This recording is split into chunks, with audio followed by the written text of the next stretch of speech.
Ray back in briefly. Can you hear me, Ray? I can, yes. Ray can hear us now. Ray, it's lovely that we've got you on, but I'm going to have to be super quick because my next guest is actually due to join us in about 5 minutes, right? But I wanted to be able to bring you on at least, right? So here you are. It's good to have you with us. Let's see if we can speak at speed, Ray. You up for that? I am, yes.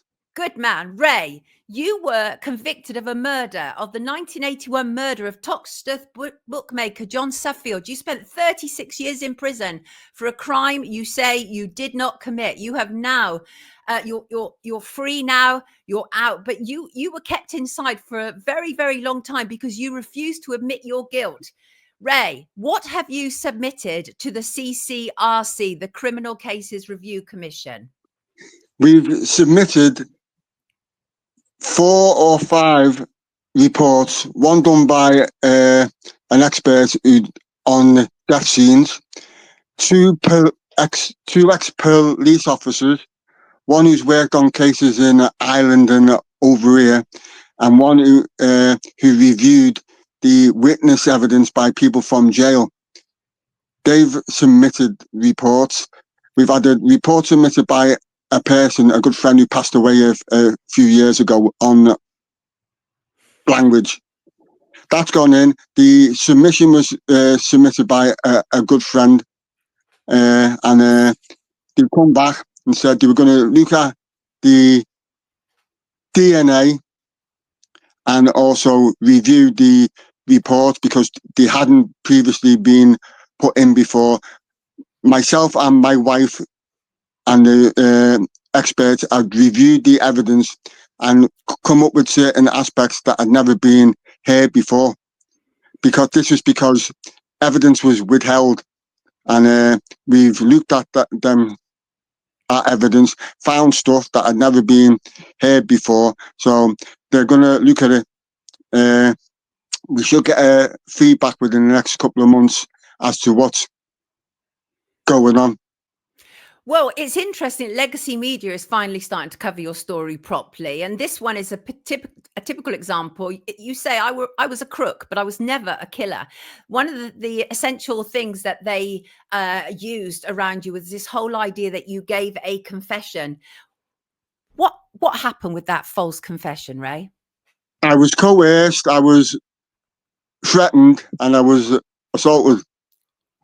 This is in the time of just before the Toxteth riots in 1981, and we've got evidence from Chief Constable, who was part of the Coloured Officers Association, who admitted that they were targeting the Toxteth community in 1981, especially people of race.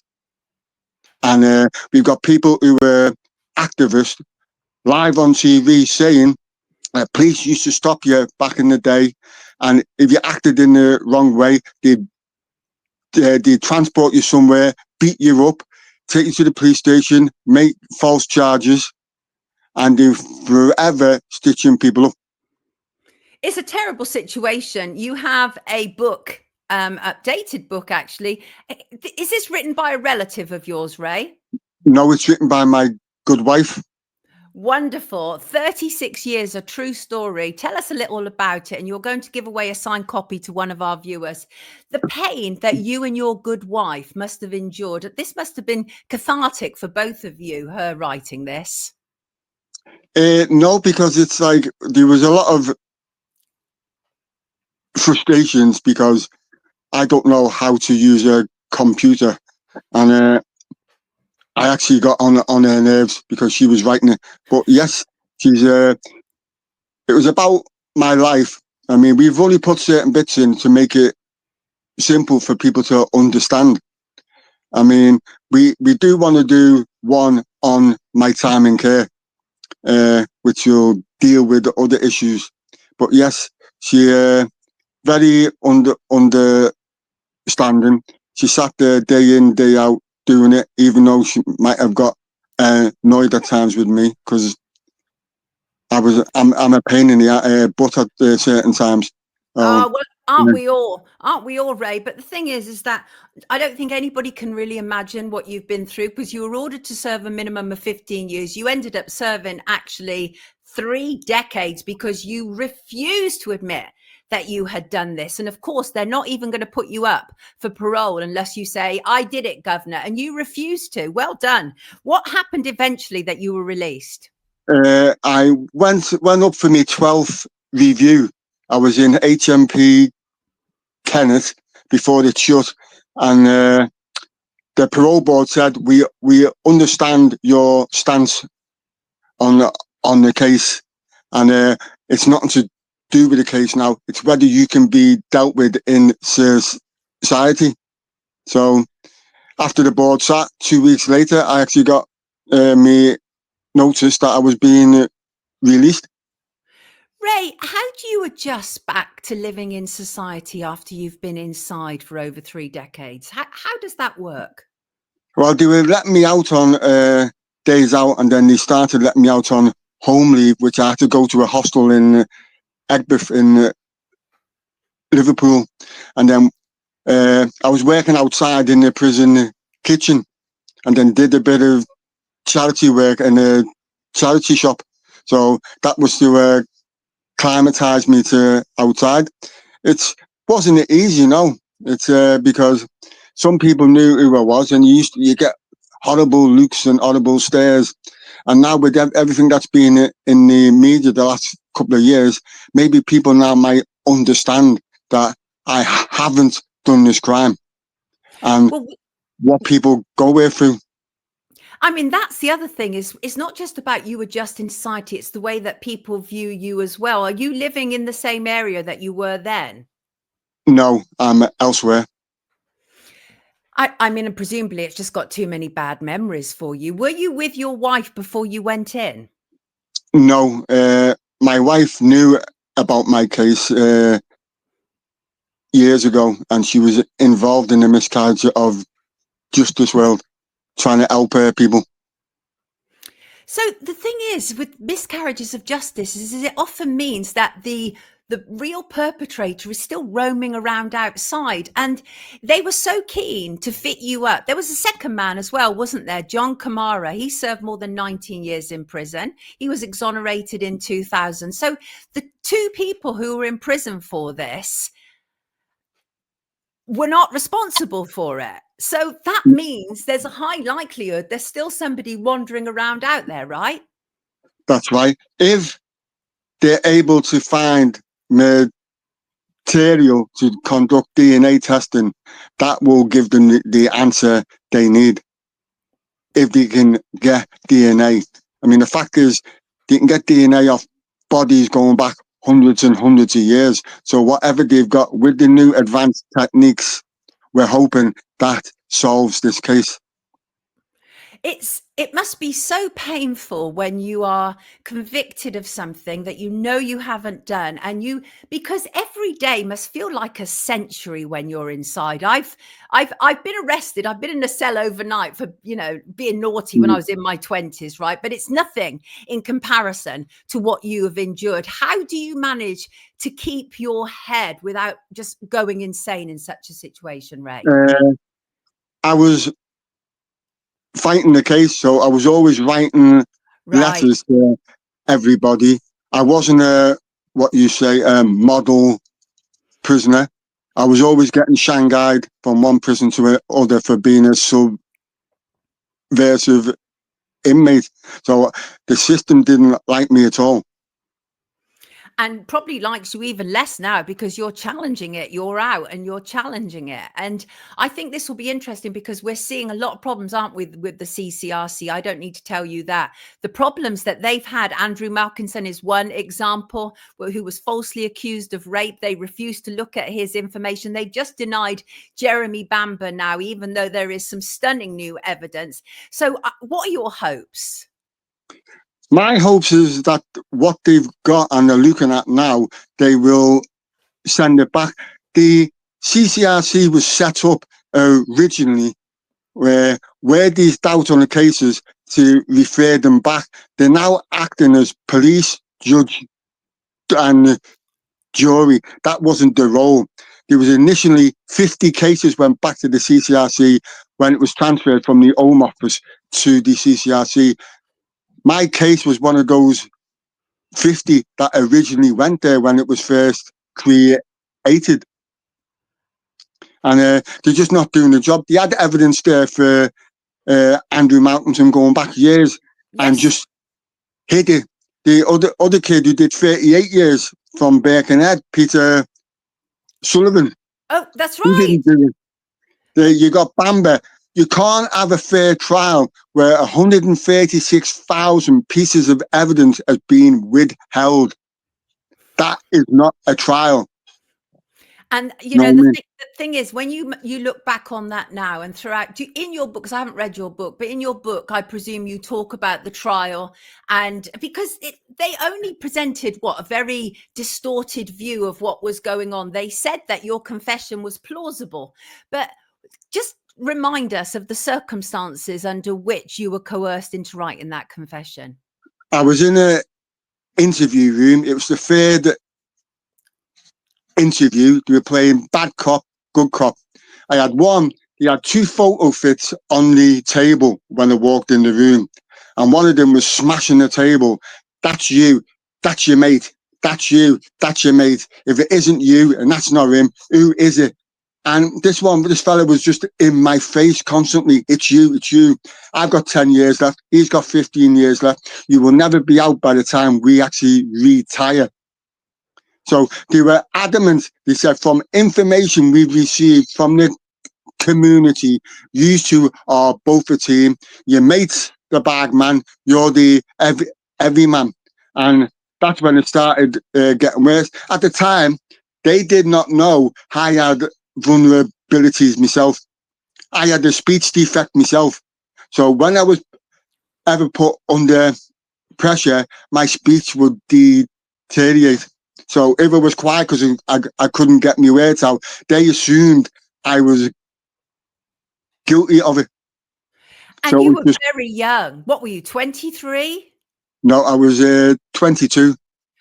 I mean, you were practically a kid. For them to put you under this extreme pressure, so they were determined to nail you. So had you crossed any of these cops before? Because you talked about being a petty criminal before. Had you crossed them before? No, I'd never been nicked in Toxteth. Oh, I've been nicked once in Toxteth before, but I didn't come across these. I didn't even know them. They even tried to say I was entering a barber shop the day they arrested me, which is not even true. They completely fabricated the story against you. Do you feel that they were determined to nail you? They were determined to get anybody they could, who they could get to confess and just solve the crime, because we don't know who it is. We don't know if the people were white or mixed race or black. Nobody knows, because everyone's saying you didn't see anybody go in, you didn't see anybody come out. So if they don't know who it was that went in or come out, well, why have they targeted the coloured community? Because to them, that's the easy option. How has this impacted your life, Ray? Because thankfully you have a wife, which is wonderful. What about children? No, I came out of prison in 2016. I think too old. Probably it took me a while to get used to things outside. Started working. I kept that job for a couple of years, and then I had to walk away because of the stress I was being put under because of the case. People found out where I worked about the case, and then I started getting a hard time off everybody that worked there. So in the end, I got a Ring doorbell on my flat. I had people coming up to the door, trying the door, whilst I was actually sitting in my flat. So I thought, no, I'm going to have to go, because some people who'd been named were actually family of theirs, lived upstairs in the block that I actually lived in. And I didn't want to have that opportunity where I bumped into them and something else happened. And then I've got people outside who used to go around to certain relatives of mine, and there was be a bad atmosphere. They knew me, I knew them, and you could feel the bad order in the air. So I just thought the best thing to do is move. So I've moved, found a fantastic wife. She's great, and she's helped me immensely. And you know what? It's just Well, unfortunately that can't have kids. hallelujah for her. Absolutely. Let me read you some of these conversations. Well, that's the first question. Have they compensated you? No, it's not about money. They changed the rules several years ago where you would only be limited to £1 million. It's about being able to walk out, hold my head up high, and say I've not done this crime. There's nothing to do with cash. It's about proving innocent. We're not talking about your motive, but from us looking in, I'm saying if they banged me up for 30 odd years for a crime I didn't commit, I sure would want some compensation. Anybody would, Ray. Anybody would. But you're I understand your question, but the main point of this is being able to walk out your house, not having to keep watching your back, and be able to say, I am innocent. That is the main priority. That's what you need them to do now. Let me read you some more of these comments. Stephen says, this is why I am against bringing back the death penalty. Police seem too often to get it wrong. Absolutely right. If we had the death penalty, Ray may not be here to tell us that he's a miscarriage of justice. So that's one example. Ray J says, fit up. That was the norm back then. Set up is norm now. And Shug says the entire system is corrupt to the core. And I mean, do you feel it is, Ray? Do you feel that the entire system is absolutely shot? I think it is, yeah. Justice in this country, nah, it doesn't work. You've had that many cases that why can't they learn? You've had the Guildford 4, the Birmingham 6, the Maguire 7, the Carl Bridgewater case, the Cardiff 5. Now these latest cases as well. You think they'd learn, but the CCRC have done nothing but suppress evidence to stop people from thinking. So it makes you wonder whether they were set up to stop cases from going back to appeal. Ooh, well, see, here's the thing is that what we absolutely know, and I've talked to Dr. Michael Norton about this. You know Dr. Michael Norton, don't you? I think he supported your case as well. And that they don't want to admit when they've made a mistake. Police forces don't want to admit it. CPS don't want to admit it. Judges and juries don't want to admit. Nobody wants to admit when they falsely imprison somebody, Ray. And that's what you're up against, isn't it, with the CCRC? Yeah. You're fighting the CCRC, and they're controlled by the government when it should be an independent body, which it's not. I mean, I just don't know how you adjust to life again outside. Even simple things must be weird, Ray, like being able to get your own breakfast as one example, being able to watch what you want when you want, being able to walk outside the house. All of that must take some adjusting to. I think it does to a degree, but then it depends how mentally strong you are to actually cope with something different. When you're inside, you have to adopt a different kind of personality, because if you're weak inside, you will get preyed on by them who are stronger. It's a dog-eat-dog world inside. People don't understand. People think it's a holiday camp. It's far from a holiday camp. Believe me. Now, it's even worse since I've been out. The corruption is unreal. I mean, drugs, hooch, People are making weapons. People are being attacked. Used to have gang wars going on. And so anybody who's going to jail, I actually fear for these people. You've got prisons now. Like, I think there's a prison in Wales, Swansea.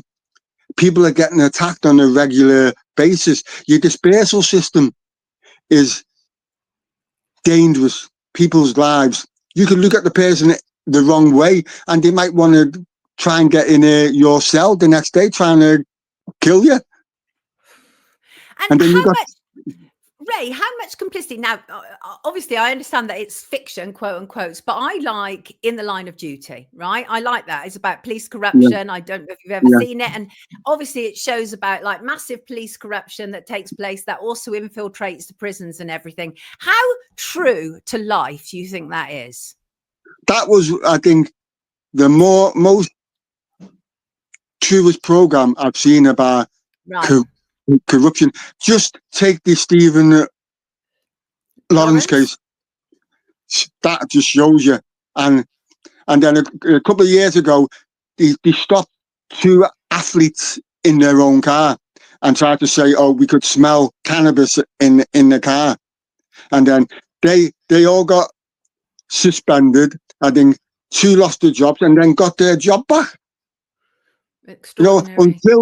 Until they eradicate racism in the Met, things won't change. But it's not just that.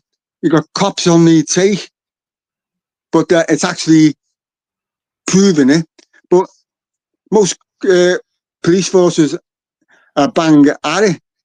You know what I mean? They're putting people away just on flimsy evidence. You got the IPP system, which is ludicrous. How can you go to jail, get 30, 35 years just for being there? You don't know what a person's gonna do.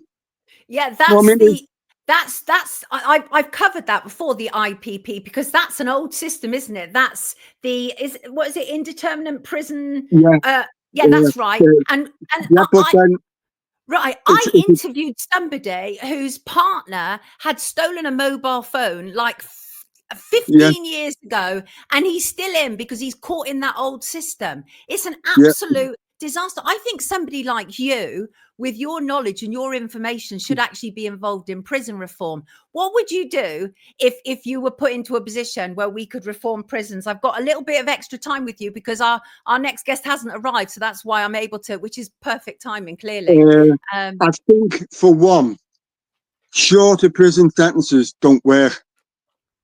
Get rid of them.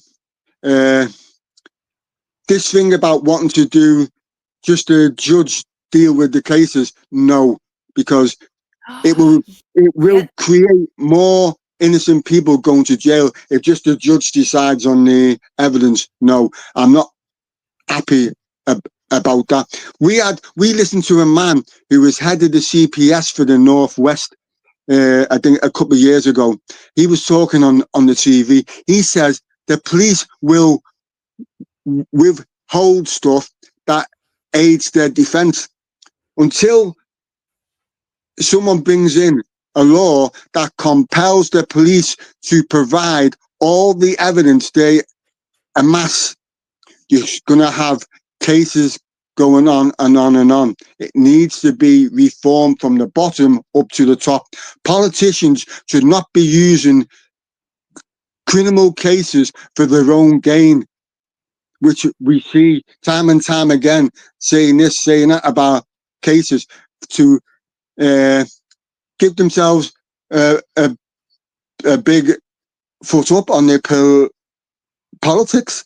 Nah, that's wrong. It's too much interference from too many bodies. So the judiciary is not independent from the government. It needs to be sectioned away with no interference from government in any case, judicial case. And because what you're talking about is their proposal to do away with jury trials, right? Which would be devastating, wouldn't it? Devastating. Yeah, because the actual right of a person, if he's being accused, which goes back hundreds of years is the right to a trial before 12 of his own peers. And they don't want to do that. If they do that, it's going to run along the lines of the way they do in Ireland diplock courts, where a judge decides on the evidence. Right. Yeah, that's wrong. Yeah, it's completely wrong. It's completely wrong. So, Ray, as I say, you've got a book to give away. Before we just explain that to people, let me just read some more of these comments. TD says, to steal someone's years is one of the worst crimes you can do. Time is precious and the state have all the time and the money. And that is what happens, is that the state literally uses our money against us when it is determined that it wants to nail somebody. And Maria says, why can't we charge them with false evidence? Well, we can. Police can be charged with perjury, but it's very difficult proving it, isn't it, Ray? It is. I mean, if you look at every single case I've known about since the 1970s, how many police are being put in the dock? Not many at all. It is wrong. I mean, them three that were involved in the Stephen Five. Lawrence case, 5 and should have been possibly charged. 6. Yes. Yeah, not the people who were they said actually were involved, but the police, because they've done the nothing. police. The police The press? automatically assumed, because Stephen and Dwayne were black, they automatically assumed that it was gang related. That's what the police did. They immediately made the victims the perpetrators. That's what they did. Institutionally racist Metropolitan Police. That is what they did. And you were suffering a very similar thing in Toxteth. And so we know it's gone on for a very long time and it has to change. Ray, so you are giving away a copy of your book, which is fantastic. Here it is. Let's just have a look at it. Add it to the stage so everybody can see it. 36 years, a true story. Usual rules apply, peeps. Please send in to my email address, soniapolton@sky.com. Subject, Ray's book or comp, whatever you want. And the first one randomly picked after 6 p.m. tomorrow, Tuesday, will win a signed copy of Ray's book. Ray, things have worked out pretty well this morning in the end, because my next guest didn't arrive. So it obviously everything was exactly how it was meant to be. So Ray, before you leave us, what do you want to say? I want to say thank you for having me on. I want to say thank you to Steph, Leanne, Ailey, Tony, Chris, and Bill for their support. Also to Paddy Edwards of the Liverpool Echo and to Katie of Grenada Reports, and anybody who has supported me over the years. I want to thank you all for getting my case where it needs to be at this minute in time. And I have to agree with Anna Marie. She says we were meant to hear his story. Indeed, we were. Life is a funny thing sometimes, right? Mrs. Pirate says, I'll be buying his book. And Ray's turned out to be a great guest, says Fallon Fox. Indeed, he has. And we, you know, the thing is, Ray, when I heard your story the first time, and because you have people like Dr. Michael Norton behind you, and these are people I trust, they know what they're doing. They don't just go that everybody is innocent. They look into things very thoroughly, very deeply. And once they had told me about you, I was like, okay, let me look into Raymond Gilbert. And here we are. This is Ray Gilbert. And I believe that Ray Gilbert was framed, as indeed do many, many people. Take good care of yourself, Ray. Lots of love to you. Thank you for joining us this morning. Thank you for having me on. And pleasure. I hope whoever it is looks forward to having a book and reading it. And if people want to buy it, you can just go on to Amazon and order on Amazon. I've already put a link in the description, Ray. You take good care of yourself. Everybody, Ray Gilbert. Lovely to see you. Take care, cheers, sweetheart. Thank you. Bye. Okay, take care. Thank you. Bye. It's time to wake up with Sonia Polton.